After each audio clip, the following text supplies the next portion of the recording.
Welcome to Julina's kitchen. ഇന്ന് നമ്മൾ തയ്യാറാക്കാൻ പോകുന്നത് ഒരു മീൻ കറിയാണ്. സാധാരണ നമ്മൾ വെക്കുന്നതിൽ നിന്നും വ്യത്യസ്തമായി ഒരു മീൻ കറി.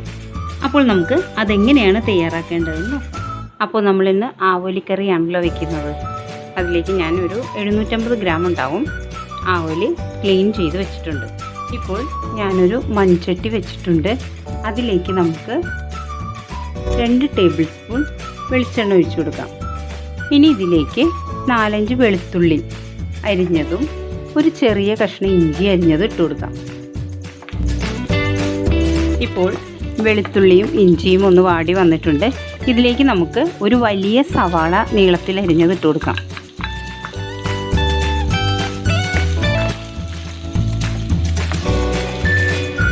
ഇതിലേക്ക് അല്പം കറിവേപ്പിലയും ഇടാം.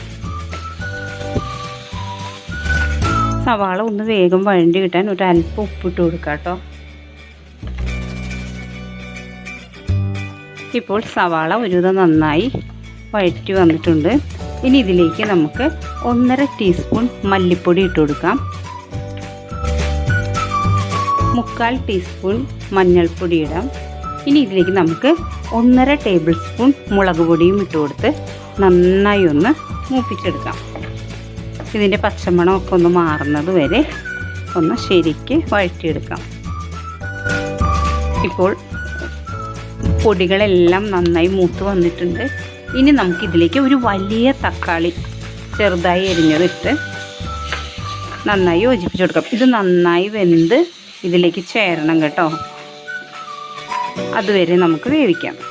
നമുക്കിത് കുറച്ച് നേരം മൂടി വെച്ച് വേവിക്കാം. തുറക്കാം. കണ്ടോ, തക്കാളിയൊക്കെ നന്നായി വെന്തുടഞ്ഞ് ഇതിലേക്ക് നന്നായിട്ട് ചേർന്നിട്ടുണ്ട് കേട്ടോ. ഇനി നമുക്ക് ഫ്ലെയിം ഓഫ് ചെയ്ത ശേഷം ഇത് തണുക്കാനായി നമുക്കൊന്ന് മാറ്റി വയ്ക്കാം. കാരണം ഇത് തണുത്തതിന് ശേഷം നമുക്ക് മിക്സിയുടെ ജാറിലിട്ട് അരച്ചെടുക്കണം.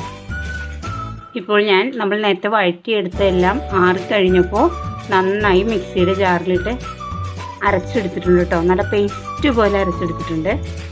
അരച്ചെടുത്ത ഈ പേസ്റ്റ് നേരത്തെ നമ്മൾ ഇതൊക്കെ വഴറ്റാൻ ഉപയോഗിച്ച അതേ ചട്ടിയിലേക്ക് തന്നെ ഇട്ട് കൊടുക്കാം.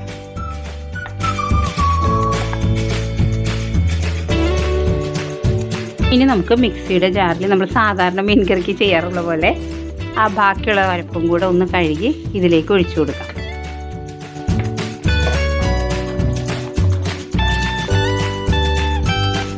ഇപ്പോൾ ഇത് കുറച്ച് തിക്കായിട്ടല്ലേ ഇരിക്കുന്നത്. അപ്പോൾ നമ്മളുടെ മീൻ കഷ്ണങ്ങളൊക്കെ ഇതിൽ കിടന്ന് വെന്ത് വരണ്ടേ. അപ്പോൾ നമുക്ക് അല്പം വെള്ളം കൂടെ ഇതിലേക്ക് ഒഴിച്ചു കൊടുക്കാം. ഇനി നമുക്ക് ഇതിലേക്ക് ഇടുന്നത് കുടംപുളിയാണ്. അത് ഞാനൊരു 3 കഷ്ണം നേരത്തെ വെള്ളത്തിലിട്ട് വെച്ചിട്ടുണ്ട്. പുളിയൊക്കെ നിങ്ങളുടെ പാകത്തിന് ഇടാം കേട്ടോ, ഓരോരുത്തരുടെ ഇഷ്ടത്തിനനുസരിച്ച്. അപ്പോൾ ഞാനത് ഇതിലേക്ക് ഇട്ട് കൊടുക്കുന്നുണ്ട്. ഇനി ഇതിലേക്ക് 1/2 ടീസ്പൂൺ ഉലുവ വറുത്ത് പൊടിച്ചതാട്ടോ, അതിട്ട് കൊടുക്കാം. ഇനി നമുക്കിതിലേക്ക് ഇടേണ്ടത് ഒരു 4 പച്ചമുളക് അരിഞ്ഞതാണ്. ആവശ്യത്തിന് ഉപ്പ് കൂടെ ഇട്ട് കൊടുക്കാം. എന്നിട്ട് ഇത് നന്നായിട്ടൊന്ന് തിളച്ച് വരുമ്പോൾ നമുക്ക് മീൻ കഷ്ണങ്ങൾ ഇട്ട് കൊടുക്കാം. ഇനി നമുക്കിത് മൂടി വെച്ച് തിളച്ച് വരട്ടെ കേട്ടോ. എന്നിട്ട് വേണം മീൻ കഷ്ണങ്ങൾ ഇടാൻ. ഇപ്പോൾ നന്നായി തിളച്ചിട്ടുണ്ട് കേട്ടോ. ഇനി നമുക്കിതിലേക്ക് മീൻ കഷ്ണങ്ങൾ ഇട്ട് കൊടുക്കാം.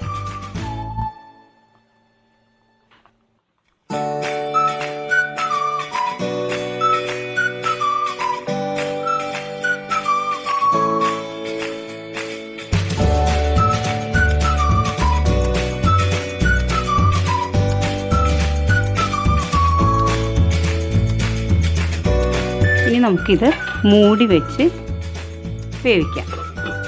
അപ്പോൾ ഒരു 3 മിനിറ്റോളം നമ്മൾ അടച്ചു വെച്ച് വേവിച്ചു. ഇനി അടച്ചു വെക്കേണ്ട ആവശ്യമില്ല, നമുക്ക് തുറന്ന് വെച്ച് വേവിക്കാം. ഇപ്പോൾ 5 മിനിറ്റോളം നമ്മൾ വേവിച്ച് കഴിഞ്ഞു. ഇനി നമുക്ക് ഇതിലേക്ക് 1 കപ്പ് നാളികേരപ്പാൽ, 1/4 പാലാട്ടോ, അതൊഴിച്ചു കൊടുക്കാം.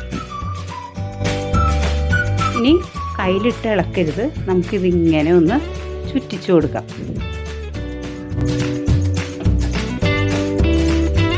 ഇനി ഇത് തിളയ്ക്കാൻ പാടില്ല, നമുക്ക് ഫ്ലെയിം ഓഫ് ചെയ്യാം. ഞാനൊരു പാൻ വെച്ചിട്ടുണ്ട്. അതിലേക്ക് നമുക്ക് അല്പം വെളിച്ചെണ്ണ ഒഴിച്ചു കൊടുക്കാം.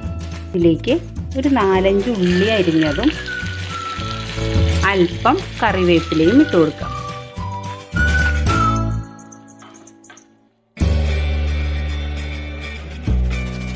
ഇപ്പോൾ ഉള്ളി നന്നായി മൂത്ത് വന്നിട്ടുണ്ട്.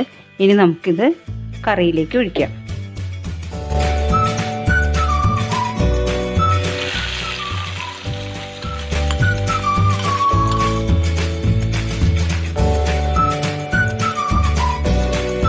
അങ്ങനെ നമ്മുടെ ആവോലിക്കറി റെഡി ആയിട്ടോ.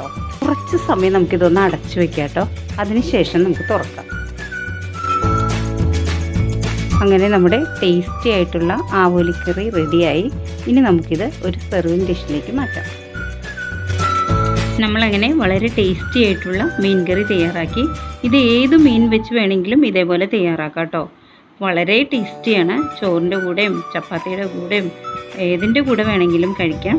നല്ല ടേസ്റ്റിയാണ്. അപ്പം നിങ്ങളെല്ലാവരും ഇത് ട്രൈ ചെയ്ത് നോക്കണം. നിങ്ങളുടെ കമൻറ്റ്സൊക്കെ അറിയിക്കണം.